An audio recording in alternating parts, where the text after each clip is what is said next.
마태복음 1장 21절에서 23절까지 말씀입니다. 마태복음 1장 21절에서 23절까지 말씀입니다. 함께 봉독합니다. 아들을 낳으리니 이름을 예수라 하라. 이는 그가 자기 백성을 그들의 죄에서 구원할 자이심이라 하니라. 이 모든 일이 된 것은 주께서 선제로 하신 말씀을 이루려 하심이니 이르시되 보라 처녀가 잉태하여 아들을 낳을 것이요 그의 이름은 임마누엘이라 하리라 하셨으니 이를 번역한즉 하나님이 우리와 함께 계시다 함이라. 아멘. 할렐루야. 좋은 날입니다. 하나님 신의 오늘도 여러분과 함께 하기를 축원합니다. 2차 세계대전은 인간이 어떤 존재인가를 명백하게 보여주었습니다. 그때까지만 해도 세계는 학문과 철학을 통해서 인간에 대한, 특별히 인간 이성에 대한 엄청난 기대를 가지고 있었습니다. 인간은 스스로 멸망의 길로 가지 않으며 양심의 법을 따라 살아가므로 인간의 역사는 영원하다 하는 것입니다. 그런데 2차 세계대전은 특별히 독일의 나치를 통해 드러난 인간의 본질은 악마 그 자체였습니다. 나치는 자신들의 욕망을 채우기 위하여 유대인들을 희생양으로 삼았습니다. 한순간 그들의 재산을 모두 다 몰수해버렸고요, 사회로부터 격리시켰습니다. 그들을 수용할 비용을 줄이기 위해서 수용소에 가둬두면 돈이 든다고 해서 그들을 가스실로 보냈고, 이동하는 차량 안에서, 그러니까 수용하는 것 자체도 또 돈이 든다고 해서 그들을 태워서 그곳까지 간다고 해서 그 버스 안에서 가스를 살포해서 다 죽이고 시신을 갖다 버리고 하는 이런 잔인한 일들을 합니다. 수백만의 사람들을 굶겨 죽었고요. 우수한 아리아인들, 자기들의 독일 피를 순수하게 보존해서, 그래서 이 세계를 우수한 백성으로, 우수한 사람들로 채우겠다라고 하는 논리를 가지고 유아 공장을 만듭니다. 아기들을 낳는 공장을 만들어요. 그리고 그것을 자기들의 선전 도구로 이용합니다. 그러므로 결국 세계를 고통 속에 몰아넣었고요, 인간이 얼마나 악할 수 있는지를 그들은 여실히 보여주었습니다. 그러므로 2차 세계대전은 예수님이 이 땅에 오셔야 하는 분명한 이유를 보여준 것이죠. 인간은 두 존재, 두 면이 그대로 있어요. 사도 바울이 이야기한 것처럼 선을 원하는 내가 있는가 하면 악을 원하는 내가 내 안에 있는 거예요. 그런데 살고 보면 항상 악을 원하는 내가 이기는 거예요. 그러니까 멸망에 이를 수밖에 없는 거예요. 아이만이라고 하는 나치, 히틀러 밑에서 유대인 학살을 주도했던 그가 남미에서 잡혀 예루살렘으로 와서 재판을 받게 되죠. 그 아이만의 재판이 세계적으로 주목을 끌었어요. 가족들 중에 유대인들은 한두 사람은 꼭 나치의 희생이 된 사람들이 있죠. 그들이 그 재판을 보기 위해서 재판정 밖에까지 가득 몰려들었어요. 그리고 이제 재판이 시작되어서 아이만이 그 앞에 섭니다. 근데 사람들은 두 가지 면에서 충격을 받아요. 첫 번째는 사람이 어떻게 그렇게 잔인할 수 있냐 하는 걸 보면서 충격을 받고요. 또 하나는 그 악마 같은 일을 저지른 그 사람이 나와 다르지 않은 거예요. 우리 옆집에 사는 사람 같은 거예요. 아니 어떻게 사람이 그럴 수가 있나 라고 보니까 그렇게 한 그 사람은 나와 절대 다르지 않은 거예요. 그냥 연약한 노인네예요. 그런데 그 일을 한 거예요. 인간이란 이런 존재인 거예요. 역사적으로 인간이 어떤 존재인가를 우리는 눈으로 똑똑히 보았고요. 그러므로 이 인간의 죄성을 다스릴 구원자가 없다면 인간은 또다시 그런 일들을 반복 경험하게 될 것이다 하는 거예요.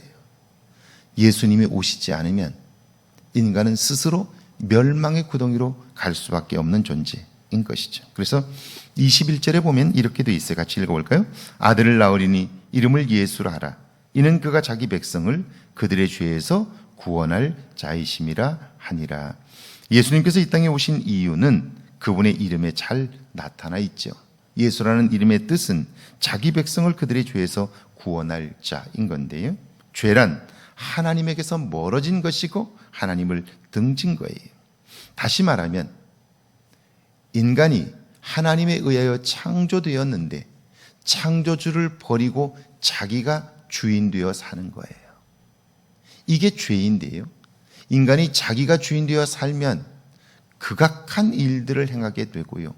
잘못된 자기 확신에 빠져 자기뿐 아니라 인류를 멸망의 구덩이에 집어넣을 수 있다 하는 것이죠.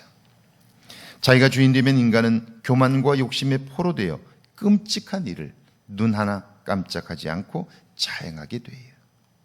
여러분, 일본의 총리들이, 이전의 총리, 아베 총리도 마찬가지입니다만은 왜 세계가 일본을 주시할까요?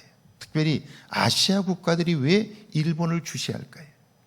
일본의 성장이 부러워서 그럴까요? 그렇지 않아요.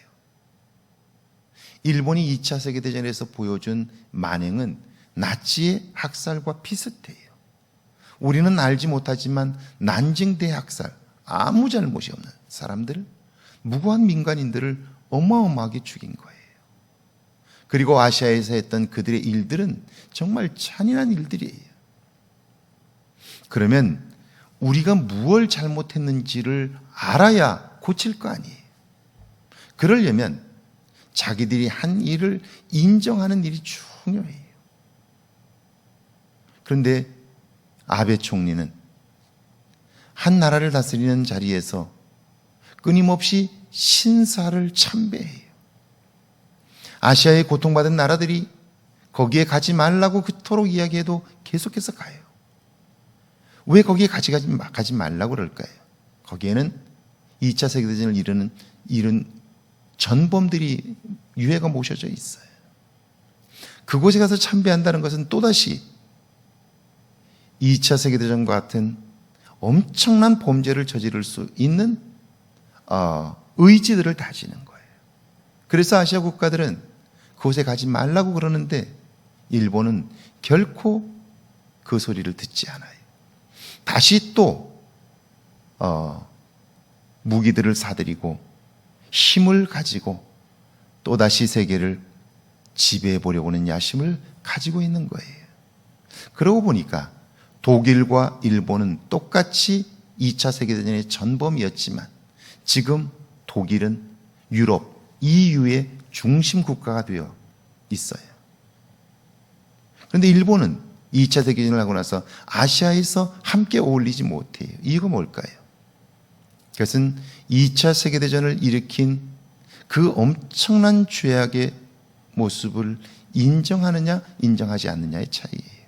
여러분이 아는 빌리 브란트는 나치 희생자들의 탑 앞에 비가 오는 날 무릎을 꿇고 용서를 구하잖아요.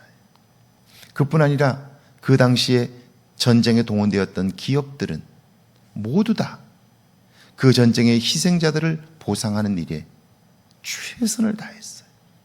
지금까지도 그 일을 하고 있고요. 입을 열 때마다 그들은 자기들의 잘못을 인정해요. 그뿐 아니라 다시는 이런 일을 우리가 저지르지 않겠다고 해서 나치와 관련된 일들은 다 걷어내요. 그리고 나치라는 말 자체를 입에다 올리는 순간 그는 법적으로 처벌을 받아요. 결코 그런 일을 해서는 안 된다 하는 자각들이 있는 거죠. 그런데 일본은 아직도 사죄하지 않아요. 무엇을 잘못했는지를 몰라서 그러는 걸까요? 알지만 또다시 세계를 지배할 야욕을 가지고 있기 때문이죠. 2차 세계대전뿐 아니라 인간의 역사를 보면 인간이 어떤 존재인가가 자명하게 드러납니다. 이것이 예수님이 이 땅에 오실 수밖에 없는 이유이며 구약의 예언자를 통해서 하신 말씀이죠. 22절을 보면요, 이 모든 일이 된 것은 주께서 선제로 하신 말씀을 이루려 하심이니 이르시되. 성탄은 어쩌다가 이루어진 사건이나 한순간에 벌어진 일이 아닙니다. 하나님께서 인간의 타락함들을 보시고 수차례에 걸쳐 말씀하신 약속이죠.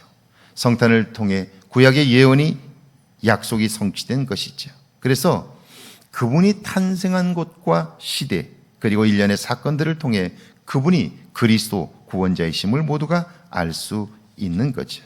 그럼에도 그런 일이 어떻게 가능하냐라고 묻는 사람들이 있습니다. 그래서 여기 23절에 보면 이렇게 말씀하죠. 같이 읽어볼까요? 보라, 처녀가 잉태하여 아들을 낳을 것이요 그의 이름을 임마누엘이라 하리라 하셨으니 이를 번역한즉 하나님이 우리와 함께 계시다 함이니라. 처녀가 잉태한다니까 말이 돼? 그것은 신화 같은 일이고 신화는 사실이 아니야 라고 말하는 사람들이 있습니다. 인간이 어떻게 그럴 수 있어? 라고 말하는데 그것은 인간의 이야기가 아니고 하나님 이야기예요.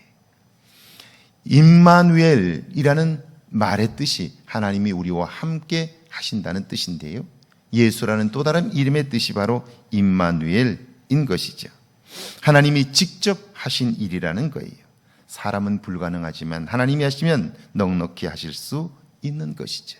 그러니까 그리스도 예수를 믿는 믿음 말고 인간이 인간의 죄성을 이겨갈 수 있는 방법이 있을까? 그건 제가 살아보니까 알겠어요.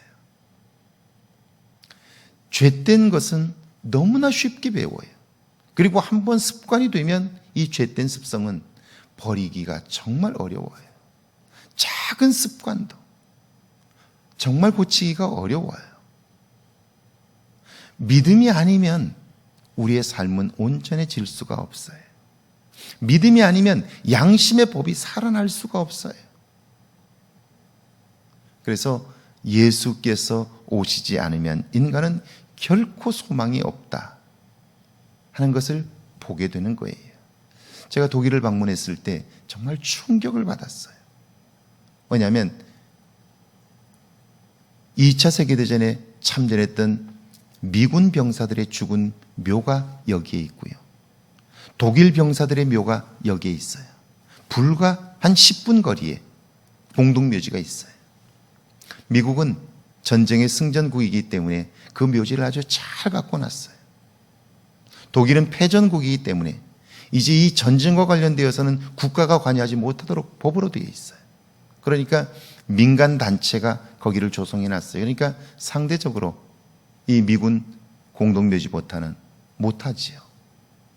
그런데 제가 충격을 받은 것은요, 독일 병사들이 묻혀있는 공동묘지와 미군 묻혀있는 공동묘지, 두 공동묘지에 모두 다 십자가가 꽂혀 있어요.